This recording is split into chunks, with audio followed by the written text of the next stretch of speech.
আপনারা জানেন আমরা দীর্ঘ ১.৫ দশকের আওয়ামী জাহিলিয়াতের শাসনের পরে আজকে আমরা মুক্ত বাংলাদেশে যেই সংসদ ভবনকে আমরা ফ্যাসিবাদ মুক্ত করেছি, সেই সংসদ ভবনের সামনে আমরা গণতান্ত্রিক প্রক্রিয়ায় সেই সংসদ ভবনে যাওয়ার জন্য আজকে আমরা মানিক মিয়া এভিনিউতে এসে দাঁড়িয়েছি।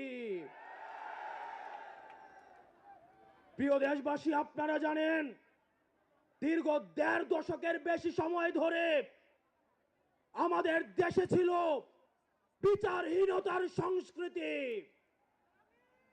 লগি বৈঠা থেকে শুরু করে ২০০৯ সালে আমাদের দেশের যারা ডিফেন্স অফ ফার্স্ট লাইন বিডিআরদেরকে আপনারা দেখেছেন কিভাবে ভারতীয় আগ্রাসনের মধ্য দিয়ে হত্যা করা হয়েছে। প্রিয় দেশবাসী, আপনারা দেখেছেন এই স্পষ্ট বিডিআর হত্যাকাণ্ডকে বিডিআর বিদ্রোহ হিসাবে চালানো হয়েছে।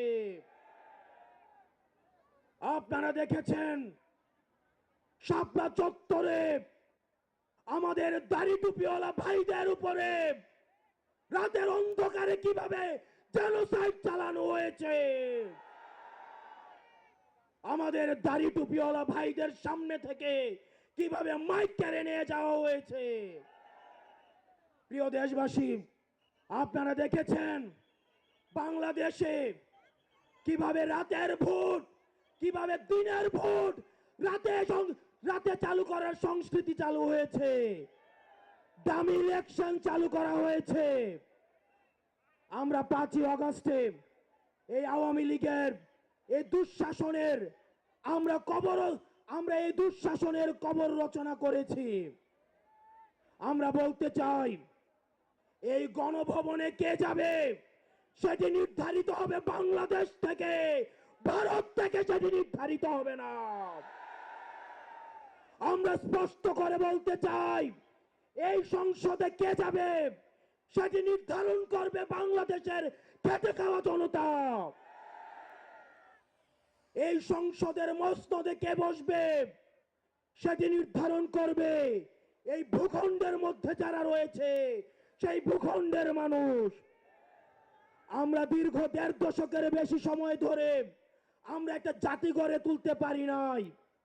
বিভাজনের রাজনীতি আমাদের মধ্যে ইচ্ছাকৃতভাবে জিয়ে রাখা হয়েছে। আমরা স্টেট ডেভেলপ করতে পারি নাই, আমরা নেশন ডেভেলপ করতে পারি নাই। আমাদের প্রতিষ্ঠানগুলো ভেঙে গিয়েছে, আমরা সুশাসন নিশ্চিত করতে পারি নাই। আমরা ফাংশনাল ব্যুরোক্রেসি নিশ্চিত করতে পারি নাই। আমরা স্বাধীন পুলিশ নিশ্চিত করতে পারি নাই, স্বাধীন বিচার বিভাগ নিশ্চিত করতে পারি নাই। আমরা স্বাধীনতার এত বছর পরেও আমাদের তরুণ প্রজন্ম, আমাদের একটা ইনস্টিটিউশন আমরা প্রপারলি ফাংশন করতে দেখি নাই। আমরা আপনাদের কাছে কমিটমেন্ট দিতে চাই, এই তরুণ প্রজন্ম আমরা ইনস্টিটিউশনগুলোকে প্রপারলি ফাংশনাল করব।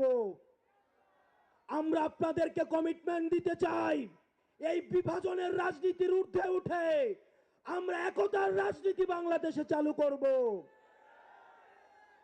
আমরা স্টেট ডেভেলপ করব। আমরা এই ভূখণ্ডের অধিকার আমরা আদায় করতে পারি নাই। আমাদেরকে মাথায় রাখতে হবে বিদেশের সাথে আমাদের বন্ধুত্বপূর্ণ সম্পর্ক থাকবে, কিন্তু কোনো প্রেসক্রিপশনের সম্পর্ক থাকবে না। আমরা স্পষ্ট ভাষায় বলতে চাই, আমাদের যখন একটা ছেলে রাস্তায় রক্ত দেওয়া শিখে গিয়েছে, আমাদেরকে কেউ রক্ত দেওয়া থেকে দমায় রাখতে পারবে না। সুতরাং আমরা স্পষ্ট ভাষায় বলতে চাই, আমাদের প্রবীণ রাজনীতিবিদ যারা রয়েছে তাদের অভিজ্ঞতা এবং তরুণদের তেজদীপ্ত এবং অকুত ভয় যে নেচার রয়েছে সেটার মিথস্ক্রিয়ায় আমরা পরবর্তী বাংলাদেশ বিনির্মাণ করব। আমরা যতদিন না পর্যন্ত আমরা নিশ্চিত করতে চাই এ দেশ থেকে পরিবারতন্ত্র এ দেশ থেকে কবরস্থ হয়েছে, এদেশে কামারের ছেলে প্রধানমন্ত্রী হবে, কুমারের ছেলে প্রধানমন্ত্রী হবে। এদেশে যোগ্যতার ভিত্তিতে এদেশে নেতৃত্ব উঠে আসবে। আমরা স্পষ্ট করতে চাই, আমরা একটা সুন্দর বাংলাদেশ গড়তে চাই, যে বাংলাদেশে আমাদের মধ্যে কোনো ধরনের ভেদাভেদ থাকবে না। রাজনৈতিক আমাদের রাজনৈতিক পরমত সহিষ্ণুতা থাকবে, মত প্রকাশের স্বাধীনতা থাকবে, আমাদের দ্বিমত প্রকাশের স্বাধীনতা থাকবে। আমরা একটা সমৃদ্ধ বাংলাদেশ গঠন করার জন্য আমরা আপনাদের কাছে কমিটমেন্ট দিচ্ছি, আমরা প্রতিজ্ঞা করছি। এই প্রতিজ্ঞার সাথে কারা কারা একমত রয়েছেন? ও ইনকিলাব জিন্দাবাদ,